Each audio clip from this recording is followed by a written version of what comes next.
Voice of Indonesia. Dari Indonesia untuk dunia. SW 3325 kHz. Streaming www.voinews.id. Voice of Indonesia dari Indonesia untuk dunia. Jumpa lagi dengan saya Wahyu Setiobudi dalam acara VOI Biztalk, inspirasi bisnis manajemen dan kewirausahaan khusus bagi Anda UMKM Indonesia. Apa kabar pendengar? Semoga siaran ini menjumpai Anda dalam keadaan sehat, optimis dan bersemangat selalu. Pendengar, bagi sebuah UMKM untuk bertumbuh banyak sekali pilihan strateginya. Salah satu yang bisa kita gunakan sebagai strategi bertumbuh dengan cepat adalah dengan menggunakan konsep waralaba. Namun demikian, menggunakan waralaba sebagai pertumbuhan terkadang banyak juga tantangannya. Tidak semua bisa kita jalani dengan lancar dan mudah. Oleh karena itu hari ini bersama kita sudah hadir salah seorang narasumber yang pakar malang melintang di bidang waralaba di Indonesia, Mas Tri Raharjo. Beliau adalah, selamat datang Mas Tri. Ya, terima kasih Pak Wahyu atas undangannya. Ya. Mas Tri ini saya perkenalkan, Mas Tri ini adalah ketua dari Perhimpunan Waralaba dan Lisensi Indonesia atau Perhimpunan Wali. Beliau juga adalah founder and CEO dari Trust & Co dan juga founder dari Infobrand Group. Nah, luar biasa ya, kita terima kasih sekali nih Mas Tri bisa hadir di dalam acara hari ini. Terima kasih Pak Wahyu atas undangannya. Siap Mas Tri. Nah, kita untuk mengawali diskusi hari ini ya Mas Tri ya. Kan di dalam konsep waralaba ini seringkali ini bisa berguna untuk dua hal ya. Pertama sebagai usaha yang baru akan masuk ke dalam usaha supaya mempercepat proses kita bisa mengambil waralaba. Terus kemudian bagi yang sudah besar pengen cepat besar gitu. Namun demikian kadang-kadang waralaba ini dianggap sebagai rumus cepat nih. Bagi para wirausaha ini untuk wah ini kalau saya pakai waralaba bisa cepat ya, instan gitu ya. Nah, menurut Mas Tri bagaimana Mas? Apa yang konsep waralaba itu bagaimana bisa dioptimalisasikan Mas? Nah, oke, baik Pak Wahyu. Nah, kita bicara bisnis waralaba ya Pak Wahyu. Ini merupakan sebuah konsep yang sangat bagus ya, karena memang bisnis waralaba ini dengan kita membuka jaringan melalui pola franchise, bisnis kita bisa berkembang lebih cepat gitu ya. Jadi banyak sekali contoh-contoh pengusaha-pengusaha Indonesia yang mengembangkan bisnisnya dengan pola franchise. Namun yang perlu digarisbawahi adalah ketika bisnis kita akan dikembangkan dengan sistem franchise, satu, pastikan bahwa bisnis yang akan kita kembangkan sudah berhasil dulu, Pak Wahyu. Karena ini sebagai yang kita patut garisbawahi. Kenapa? Karena ketika kita akan duplikasi bisnis kita kepada pihak lain, tentunya kita harus mastery dulu, harus pintar dulu dalam pengelolaan bisnisnya, supaya bisnis kita betul-betul menguntungkan dan secara balik modal relatif cepat. Itu yang poin yang pertama. Yang kedua, biasanya kita terus berpikir bagaimana bisnis kita bisa berkembang gitu ya. Nah, tahapan-tahapannya biasanya adalah ketika kita punya suatu usaha gitu ya, untuk dikembangkan dengan franchise. Satu, tadi bisnisnya sudah berhasil. Yang kedua, kita buat standarisasi. Jadi ini penting supaya ketika diduplikasi nanti mitra atau franchisee itu mudah mengaplikasikannya gitu ya. Nah, baik standar produknya, bentuk outletnya gitu ya, standar pelayanannya, standar operasional sehari-harinya, dan bahkan pengelolaan keuangannya, supaya ketika diduplikasi kepada pihak lain meminimalkan risiko yang akan terjadi. Itu poinnya gitu. Itu poinnya. Nah, sehingga buat teman-teman pelaku usaha atau teman-teman wirausaha yang ingin mengembangkan dengan franchise, pastikan itu gitu ya. Nah, setelah itu biasanya kita juga yang harus kita pikirkan juga adalah mengkaji apakah nanti usaha yang akan kita kembangkan menguntungkan buat pemberi waralaba atau franchisor dan juga menguntungkan buat franchisee-nya. Nah, kenapa? Karena biasanya franchisee tentunya ketika ingin join suatu usaha itu kan mereka pengen mendapatkan keuntungan dari bisnis yang mereka ambil gitu ya, mereka akan kelola. Sehingga diharapkan biasanya kalau kontraknya 5 tahun, baiknya sih setengah dari masa perjanjian sudah kembali modal gitu ya, supaya bisnis itu betul-betul punya potensi yang baik di market gitu ya.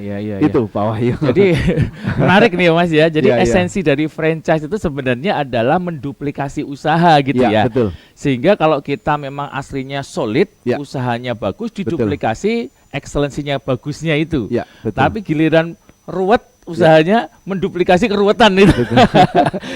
jadi pastikan dulu kita itu memang sudah bagus, punya sistem yang tertata, dan kemudian kita bisa memfranchise-kan usaha supaya pertumbuhan kita cepat. Nah, atau kalau misalkan kita mau mengambil berarti yang sudah proven gitu ya. Nah, kalau kita mau mengambil usaha franchise, nah apa sih keunggulan dari konsep franchise? Tadi usahanya udah berhasil. Nah, pemerintah pun atur itu bahwa suatu usaha yang berhasil itu usianya 5 tahun dan terbukti menguntungkan. Nah, sehingga buat masyarakat yang tertarik dengan bisnis franchise perlu dilihat juga kapan bisnis itu sudah berkembang atau sudah berdiri, itu penting. Nah, supaya ketika kita milih betul-betul pilihan bisnis yang pas. Yang kedua, biasanya bisa dilihat dari sisi brandnya. Nah, semakin brandnya dikenal oleh masyarakat, semakin baik gitu ya. Apalagi kecenderungan mereka menguasai market.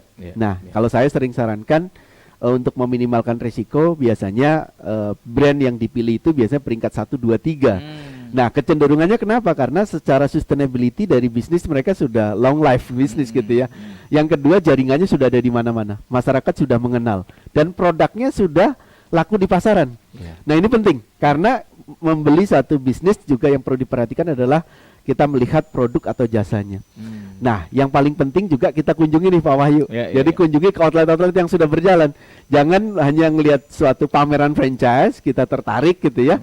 Tapi kita tidak pernah mencoba produknya atau membeli produknya dan merasakan bagaimana jasa dari yang mereka jual kepada masyarakat. Nah, ini penting.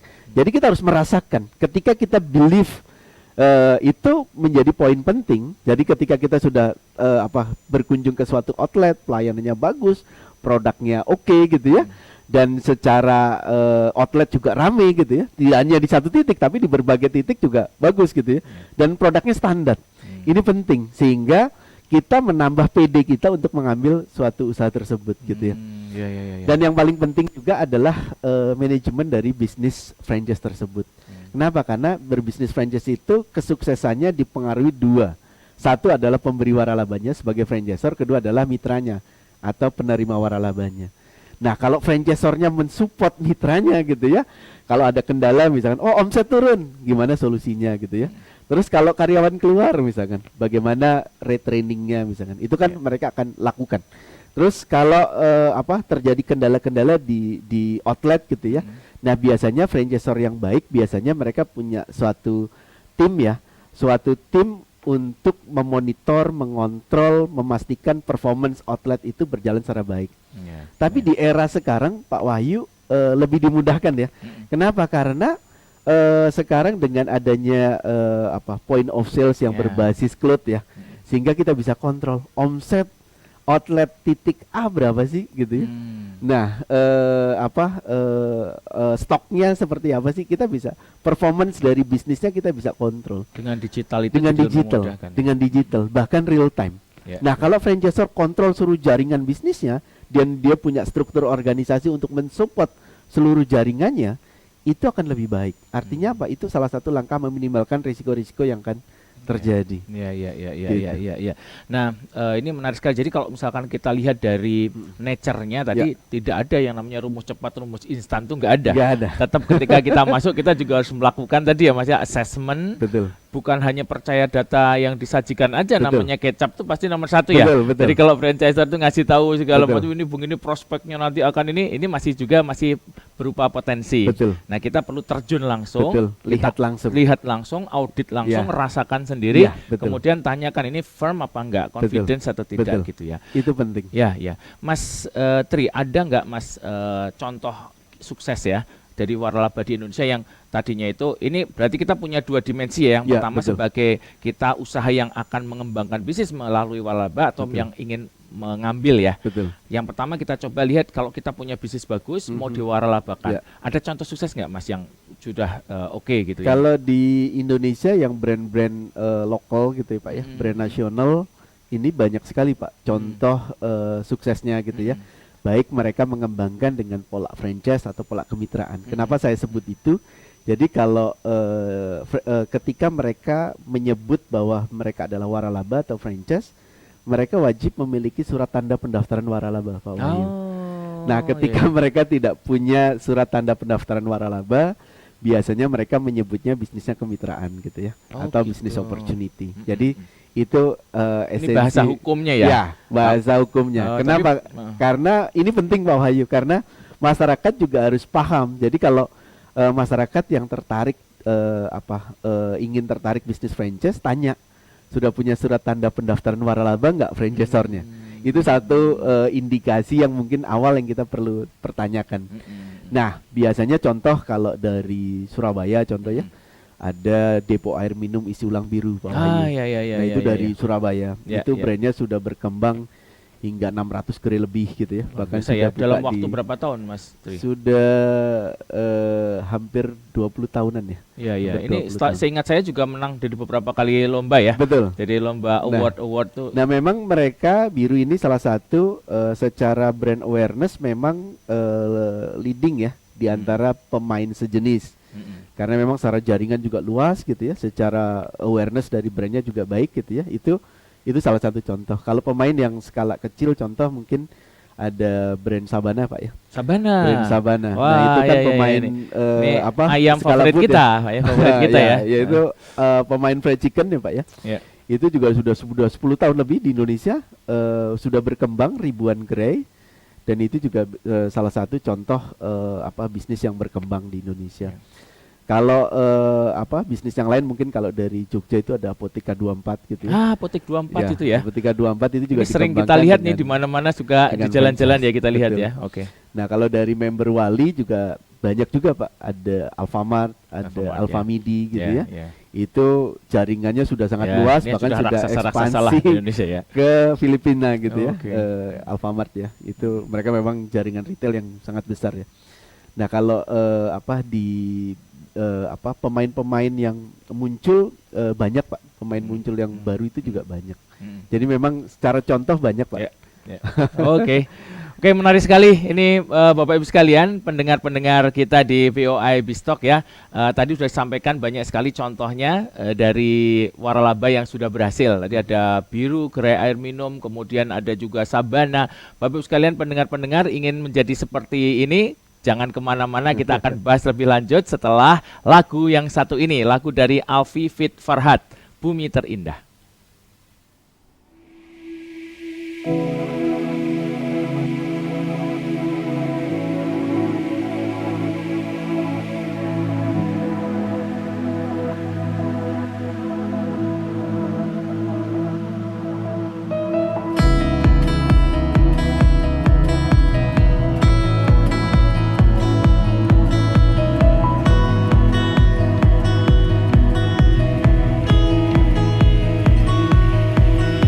Kita terlahir di tanah yang sama, meluapkan segala mimpi-mimpi di langit yang sama. Dan jika kau mempertanyakan arahmu tentang apa yang harus kau cari di tengah ragumu, keluarlah kau dari rumahmu, lihatlah dunia menunggu langkahmu. Keluarlah kau dari batasmu, sadarkah kau kita hidup di bagian bumi terindah.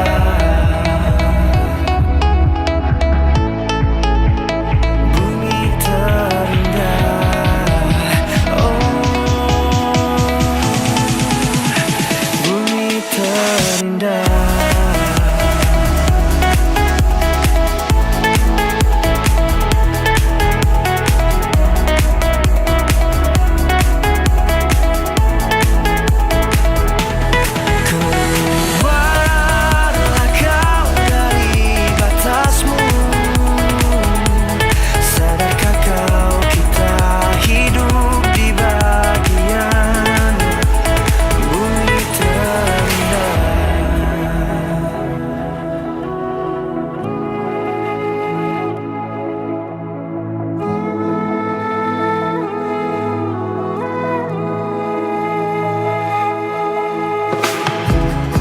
Assalamualaikum warahmatullahi wabarakatuh. Tepat hari ini, 17 Agustus 2019, sejarah penting akan mengalir di darah kita. Mari kita tunjukkan betapa indahnya negeri ini. Kita terlahir di tanah terindah, berlari mengejar matahari ke arah yang sama. Dan jika kau mempertanyakan arahmu, tentang apa yang harus kau cari di tengah ragumu,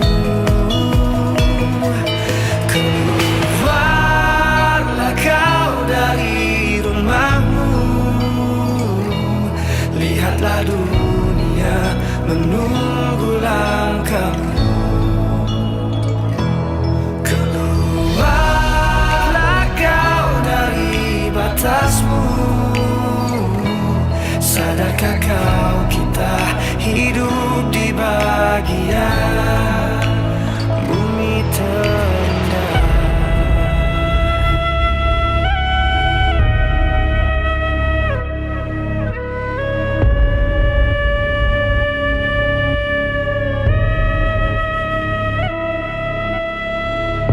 Sumpah Pemuda. Kami, putra dan putri Indonesia, mengaku bertumpah darah yang satu, tanah air Indonesia. Kami, putra dan putri Indonesia, mengaku berbangsa yang satu, bangsa Indonesia. Kami, putra dan putri Indonesia, mengaku berbahasa yang satu, bahasa Indonesia. Kita di bagian bumi yang terindah.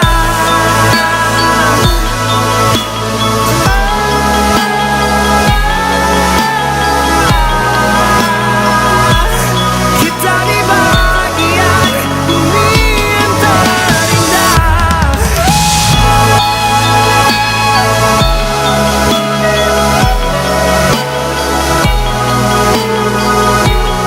Kita di bagian bumi yang terindah.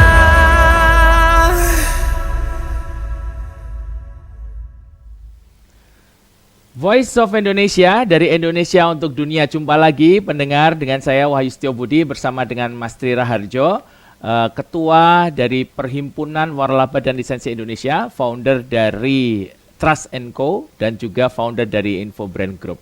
Hari ini kita masih cerita bincang-bincang mengenai bagaimana membangun waralaba yang baik ya bagi para UMKM di Indonesia. Nah, tadi kita sudah bicara banyak ya Mas Tri mengenai bagaimana konsep waralaba itu, terus kemudian bagaimana cara kita menilai, menimbang ya waralaba kita ini layak untuk didorong atau tidak. Jadi kita coba tempatkan pada konteksnya ya.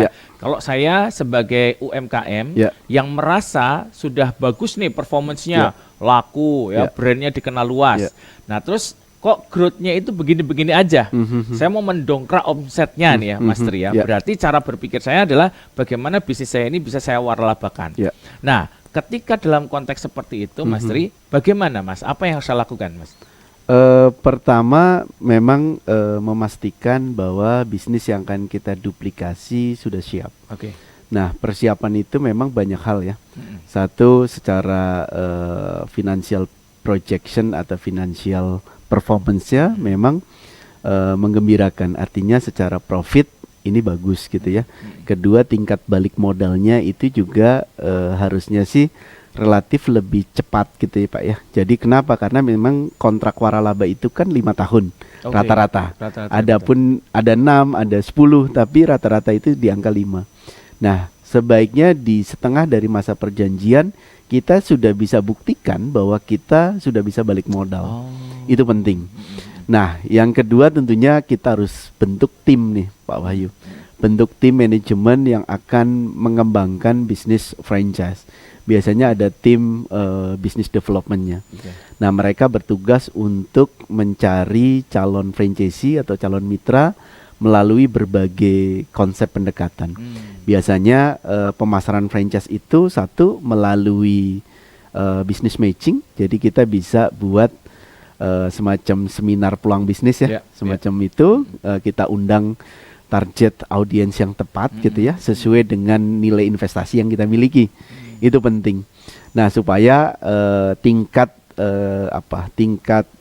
closingnya atau tingkat ketertarikannya supaya lebih baik gitu ya. Itu yang pertama. Nah, kita bisa iklankan. Kalau sekarang mungkin di era online ini lebih mudah ya. Kita bisa iklankan melalui mesin pencari, melalui sosial media, atau melalui official website kita, atau melalui data konsumen kita. Itu memungkinkan.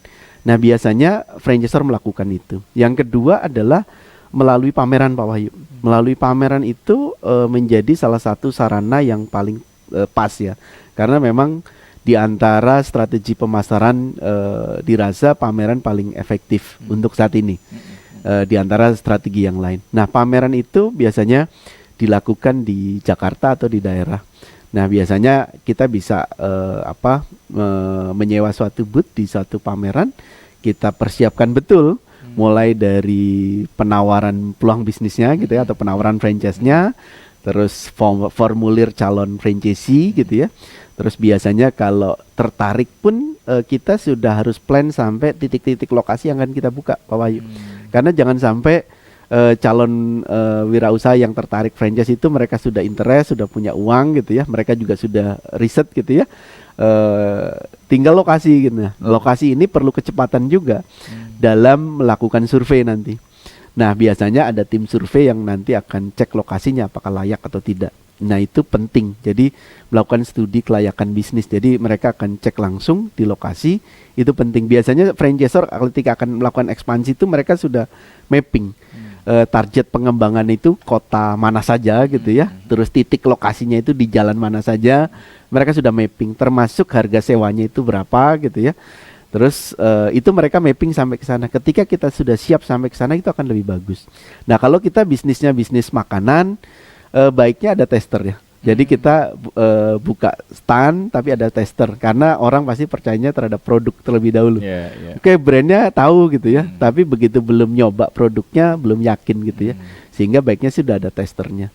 Itu penting supaya menambah confident dari calon franchisee yang akan join di usaha franchise kita. Nah, itu yang pertama. Nah, ketika sudah interest biasanya mereka punya form yang cukup banyak tuh ketertarikan. Kita filter tuh, Pak.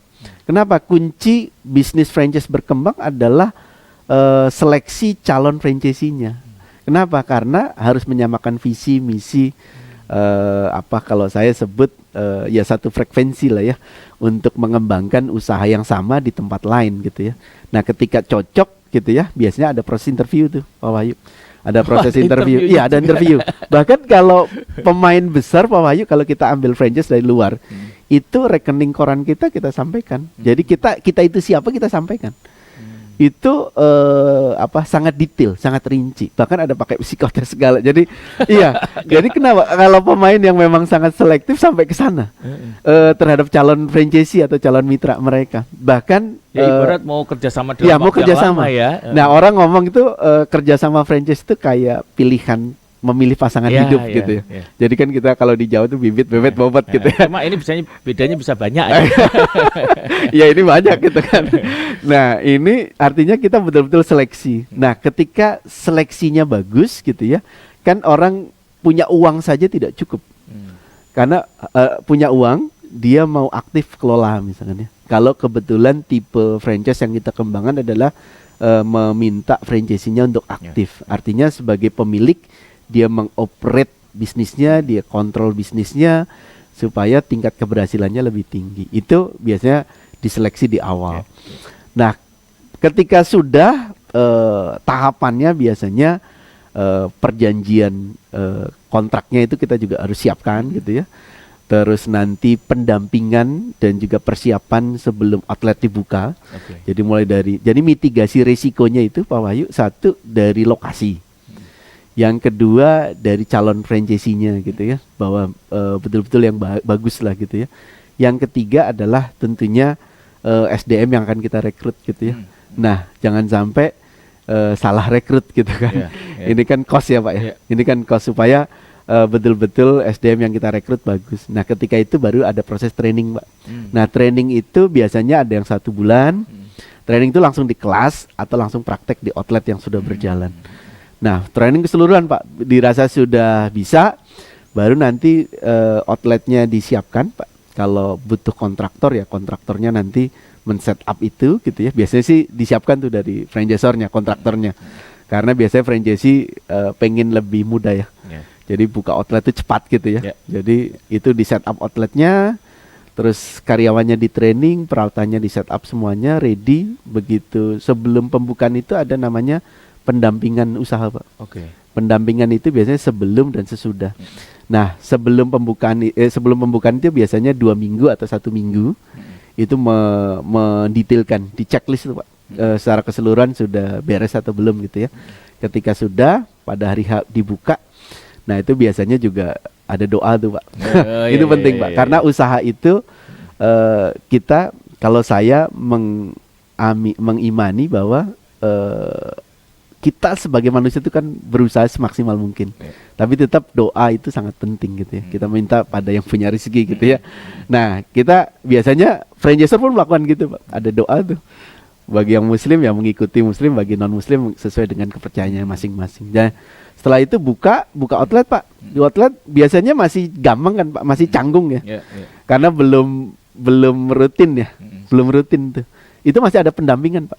Ada pendampingan, biasanya ada 1 minggu, ada yang 2 minggu, ada yang 1 bulan, tergantung kebijakan masing-masing. Sampai bisa dilepas sendiri Ya. gitu ya nanti ya. Sampai dilepas sendiri. Nah, ada juga kalau yang kecil-kecil itu tidak ada pendampingan tapi training. Nah, trainingnya bisa lebih cepat lah. Kalau yang boot itu biasa paling seminggu, Pak. Seminggu atau 4 hari sudah bisa gitu. Sudah bisa mengoperate bisnisnya. Tapi yang paling penting adalah pemahaman seorang calon franchisee ketika akan join. Satu, dia harus belajar, Pak. Kenapa? Karena backgroundnya kan macam-macam, Pak. Kalau misalkan nih kita sebagai pegawai gitu ya, kita tertarik franchise nih, Pak Wahyu.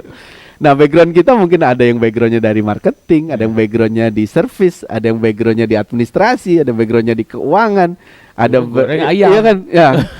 Nah, padahal bisnis itu kan menyeluruh nih, Pak Wahyu. Bicara produk, bicara jualan, bicara melayani gitu, Pak ya. Bicara belanja gitu kan. Kita belanja bahan baku dan lain sebagainya gitu kan. Nah, bicara ngelola keuangan gitu kan. Itu kan menyeluruh, Pak. Sehingga kita sebagai calon wirausaha yang tertarik franchise, baiknya ya open mind, Pak, terhadap pembelajaran yang akan diberikan oleh franchisor. Ya, karena Gitu. untuk memang intensi kita untuk menduplikasi Betul, itu ya. betul. Ya, oke, baik. Mas, tadi ada beberapa jenis franchise ya, Ya, Mas ya. ya. Boleh dijelaskan nggak? Tadi ada yang gimana? Mungkin mengelola atau nggak Ya. mengelola gimana, Mas? Nah, jadi memang betul, Pak Wahyu. Jadi gini, di franchise di Indonesia itu ada 2 pola yang berkembang. Satu dioperate oleh franchisor, yang kedua dioperate oleh franchisee atau penerima waralaba. Tapi mayoritas dikelola oleh penerima waralaba atau orang yang ambil franchise lah gitu ya. Nah, kalau yang dioperate oleh franchisor, contoh-contohnya di bidang minimarket, Pak. Nah, jadi kita nggak perlu kelola. Jadi kita punya Jadi uang, chip in uang aja. ya, kita punya uang, terus mengusulkan lokasi usaha, bisa sewa, bisa milik sendiri. Nanti secara operational pengelolaan outlet dikelola oleh franchisor. Ini terima beres lah. Terima gitu. beres. Oke. Dan kita akan mendapatkan laporan keuangan per bulan. Per bulan kita dapatkan laporan keuangannya, terus keuntungannya per 3 bulan biasanya. Biasanya per 3 bulan. Itu pola yang pertama ini tidak banyak gitu ya, tidak banyak, tapi memang karena masyarakat juga membutuhkan pola yang seperti ini juga berkembang. Bahkan sampai pola yang dioperate oleh franchisor ini, Pak Wahyu, ada juga kalau kita nggak punya dana yang cukup gitu ya, kita bisa kongsi gitu ya, kongsi berdua atau bertiga gitu ya. Itu memungkinkan kita bentuk satu badan usaha CV atau PT gitu ya, untuk ambil satu franchise tertentu. Itu memungkinkan. Atau pola kita ada namanya sistem crowdfunding. Oh iya.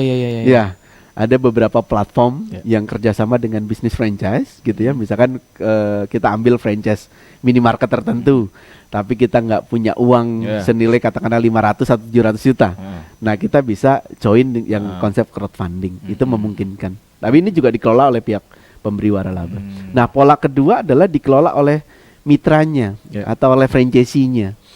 Nah, franchisee sebagai owner boleh tunjuk orang kepercayaan atau dia kelola langsung, Pak. Nah, ketika dia kelola langsung, dia sebagai store manager gitu ya, Atau kalau istilahnya supervisor ya store supervisor gitu ya, tergantung nih istilah dari franchisor. Iya. Karena menyangkut gaji biasanya Pak. Menyangkut gaji dan lain sebagainya. Iya. Tapi memang kebijakannya beda-beda. Biasanya lebih ke store manager atau outlet manager gitu ya. Mereka kelola, ya dia harus menyerap ilmu seluruhnya. Nah, itu penting. Nah, ketika dia kelola Pak, karena dia yang keluar uang, dia sebagai pemilik, pasti dia pengen uangnya balik. Nah, sehingga energinya lebih besar Pak, mengelola usaha tersebut. Nah, sehingga menciptakan wirausaha melalui pola franchise itu dirasa lebih cepat Pak. Ya. Brandnya sudah ada, produknya sudah ada gitu ya, produknya udah laku, sistemnya sudah ada gitu ya, diajarkan, didampingi, dimonitoring dan dikontrol. Strategis ya Iya, untuk sangat mengangkat strategis. itu ya. Oh, menarik. Tapi yang paling menjadi poin mungkin Pak, ada juga unsur biaya yang muncul Pak. Jadi kadang kalau usaha sendiri itu tidak dikenakan franchise fee, Ya. tidak dikenakan royalti. Nah kalau franchise ada Pak. Gitu. Ya. Jadi harus kita timbang-timbang ya. Betul, secara kita harus umumnya timbang gimana. gitu. Nah, satu hal lagi nih Mas, kalau saya sebagai pengusaha ketika di franchise-kan itu kan Ya. pasti ada kontrol yang kita lepaskan ya. Ya, Jadi kalau betul. misalkan semua kita kelola sendiri, ini kan ibaratnya ini punya kita, bayi kita, Betul. kita urusin sendiri Ya, gitu ya. Tapi begitu kita akan memilih untuk melakukan franchise, berarti kita sudah rela, ikhlas bahwa ini akan kontrolnya beberapa akan kita serahkan pada Ya, orang lain. betul. Nah ini kadang-kadang nggak mudah ini Mas. Ya, Ya, betul. jadi, nah karena kontrol itu kaitannya dengan quality juga ya. Betul. Nah ini bagaimana menyeimbangkan antara itu. Jadi kita support bisnisnya pertumbuhan tetap besar, Ya. tapi juga kita masih bisa punya semacam kontrol terhadap perkembangan itu sehingga tidak menjadi liar atau nanti malah kontraproduktif gitu. Nah ini menarik Pak Wahyu. Jadi memang bicara bisnis franchise itu juga harus belajar ilmu distribusi, ilmu supply chain gitu ya. Kenapa? Karena kalau jaringannya sudah semakin luas, Betul. delivery produknya tidak sesuai waktu gitu ya, itu kan bisa menyebabkan omset berkurang atau tadi monitoring dan kontrolnya lemah gitu ya. Itu kan bisa saja terjadi. Nah, banyak pembelajaran dari best practice-nya itu seperti ini Pak Wahyu. Contoh kalau yang di skala boot gitu ya, bagaimana sih kontrol seluruh jaringannya. Kan ini kan akan dioperate oleh mitranya gitu Pak ya. Iya. Oleh mitranya atau oleh franchisee. Satu, mereka biasanya membuat suatu stock point Pak. Stock point Ya. di berbagai titik Pak. Sesuai area outlet yang akan dibuka. Kalau di bisnis restoran itu adalah central kitchen. Dia bentuk central kitchen di beberapa titik gitu ya. Kalau di retail itu distribution center Ya, gitu ya. ya. Itu sebagai kepanjangan tangan dari kantor pusat atau pemberi waralaba gitu ya. Nah, ketika bentuk satu stock point, biasanya mereka juga menghitung visibility study dari stock point tersebut Pak. Jadi kalau yang bentuknya boot, dia biasanya punya outlet juga Pak. Punya outlet, punya gudang untuk mensuplai 10 jaringan biasanya. Oh. Kalau 10 jaringan dia dirasa Kapasitasnya berapa? masih oke gitu. Nah, kapasitas dan jarak ya, ya sebetulnya. betul. Dan dia atur Pak jarak. Jadi, nah stock point itu juga nanti yang akan survei atau perwakilan daerah ini atau tadi di sini yang akan survei ke lokasi tersebut, lokasinya layak atau tidak. Biasanya mereka sampai ke sana. Nah, ketika disurvei lokasinya bagus, memungkinkan untuk buka, ya mereka akan lanjutkan. Tapi kalau tidak, ya mereka akan cari lokasi yang lain. Yang kedua jarak Pak. Jarak itu juga diatur. Jadi kalau kecenderungannya sih kalau yang berbasis outlet itu 3 km. Karena kalau udah 3 km itu konsumennya udah berbeda. Ya. Kalaupun konsumennya sama, irisannya kecil lah gitu ya. Sehingga tidak bersaing dengan brand yang sama gitu ya.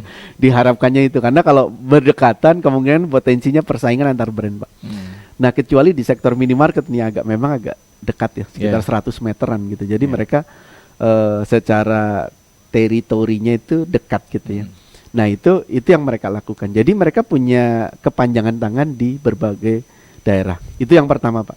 Yang kedua mereka punya semacam area manager gitu ya, atau untuk mengontrol jaringan bisnis mereka Pak. Jadi area manager ini yang akan datang ke outlet gitu ya, atau mensupervisi Pak performance dari outlet-outlet yang ada. Jadi itu biasanya mereka lakukan Pak kunjungan gitu ya. Nah kunjungan itu berkala.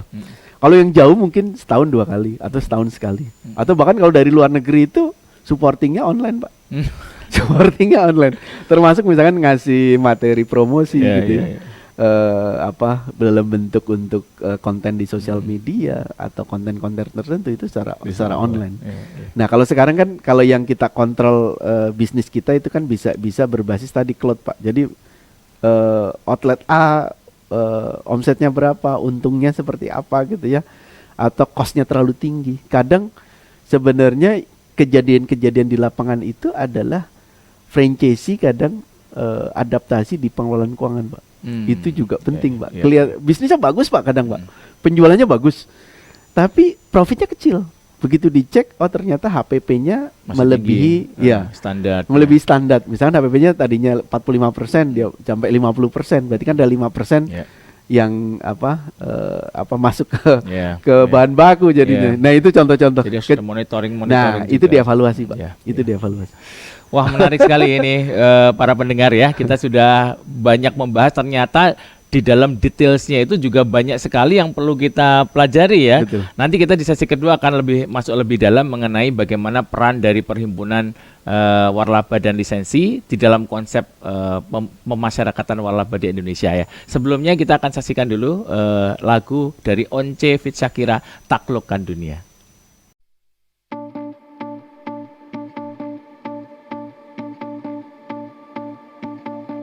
Dalamnya lautan akan kuarungi, gunung yang menjulang pastikan ku daki. Rintangan yang datang takkan menghalangi segala niat yang telah kita yakini. Kadang aku harus menyatu dan juga saling melengkapi untuk menggapai semua mimpi menjadi yang terbaik. Jangan pernah menyerah, menaklukkan dunia. Jangan berhenti untuk terus berjuang jadi pemenang. Tetap semangat ini takkan pernah habis selama kita terus bersama.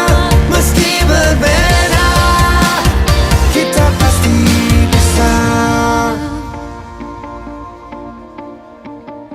Jangan putus asa menghadapi cobaan. Yakin dan percaya itulah kuncinya. Kadang aku harus menyatu dan juga saling melengkapi untuk menggapai semua mimpi menjadi yang terbaik.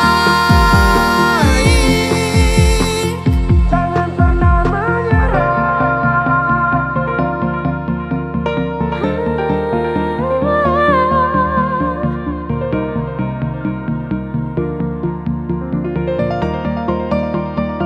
Jangan pernah menyerah, menaklukkan dunia. Jangan berhenti untuk terus berjuang jadi pemenang. Tetap semangat ini takkan pernah habis selama kita terus bersama. Meski berbeda, jangan pernah menyerah, menaklukkan dunia. Jangan berhenti untuk terus berjuang jadi pemenang. Tetap semangat ini takkan pernah habis selama kita terus bersama. Selama kita terus bersama. Selama kita terus bersama, meski berbeda, kita pasti bisa. Kembali lagi bersama saya Wahyu Setiobudi di acara VOI Biztalk, Voice of Indonesia Business Talk. Inspirasi Bisnis UMKM Indonesia. Bersama saya masih hadir Mas Tri Raharjo. Hari ini kita bincang-bincang mengenai bagaimana kita bisa mengadopsi konsep waralaba untuk mendongkrak omset penjualan bagi UMKM Indonesia. Mas Tri, tadi kan kita udah cerita banyak mengenai bagaimana tahap-tahap tahap-tahap yang penting bagi kita untuk bisa memanfaatkan waralaba ini. Nah, kalau kita lihat secara mendalam, ternyata wawasan konsep, pengetahuan, pengalaman, ini kok ternyata memang ya banyak yang harus dipelajari ya. Betul. Nah, tentu teman-teman UMKM Indonesia memerlukan bantuan juga nih.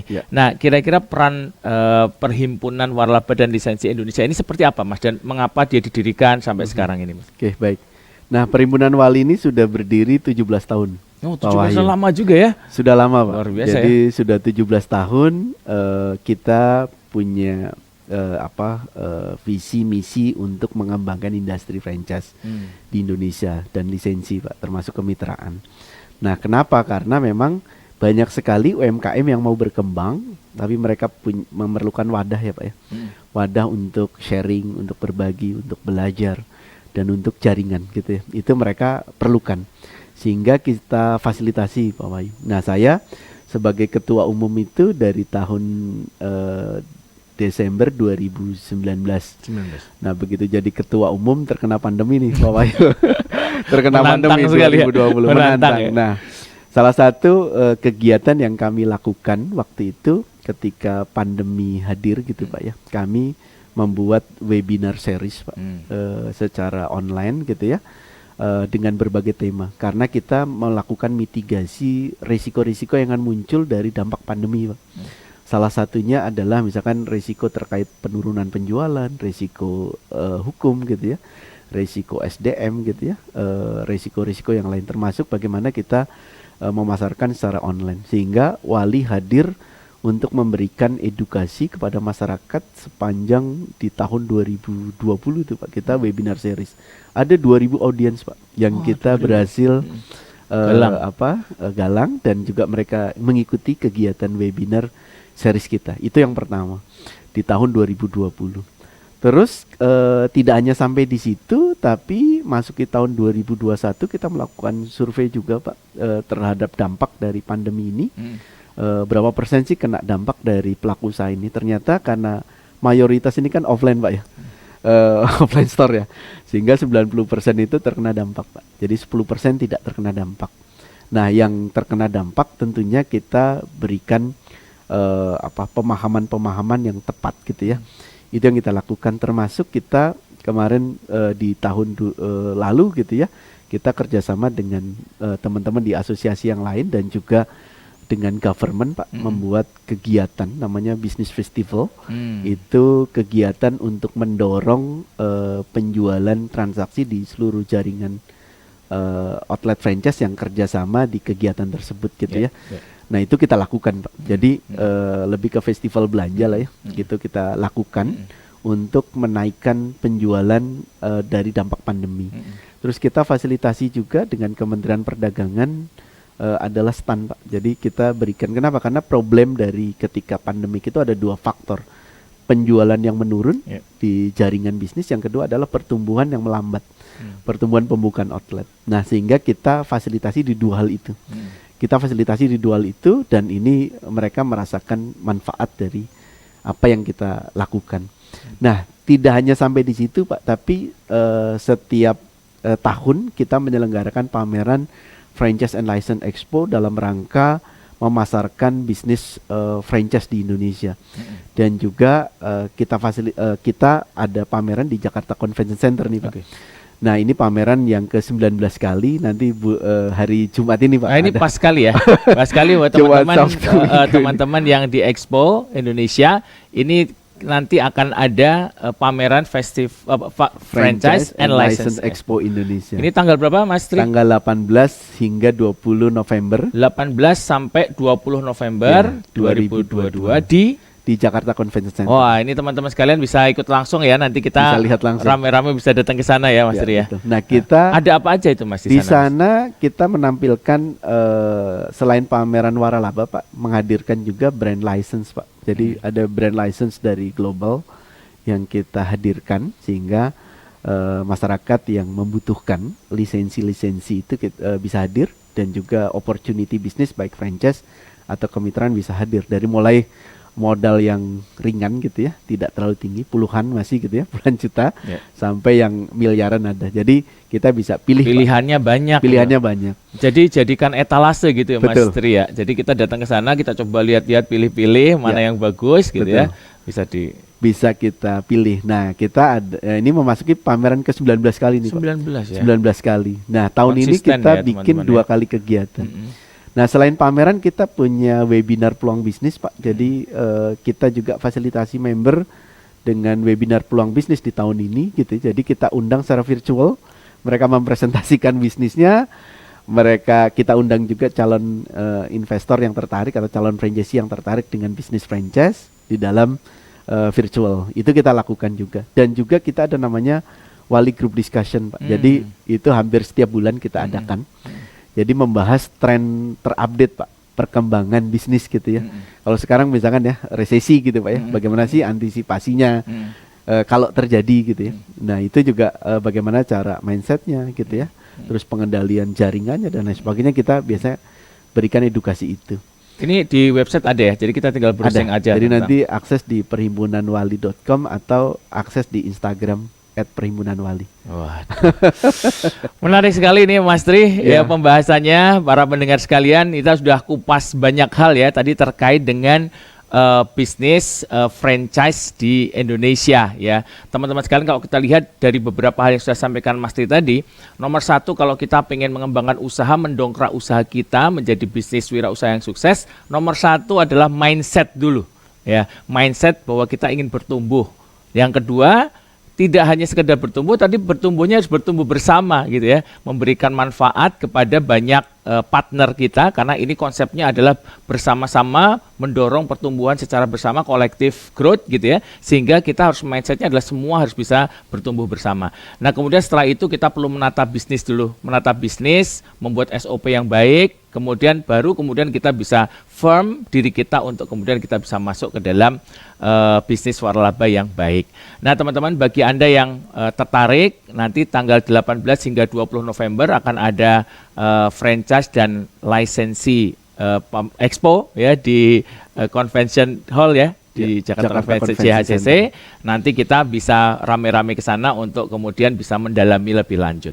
Sukses selalu teman-teman sekalian wirausaha Indonesia. Mudah-mudahan kita bisa sinergi untuk bertumbuh dan berdaya. Sampai jumpa di acara VOA Bistalk berikutnya.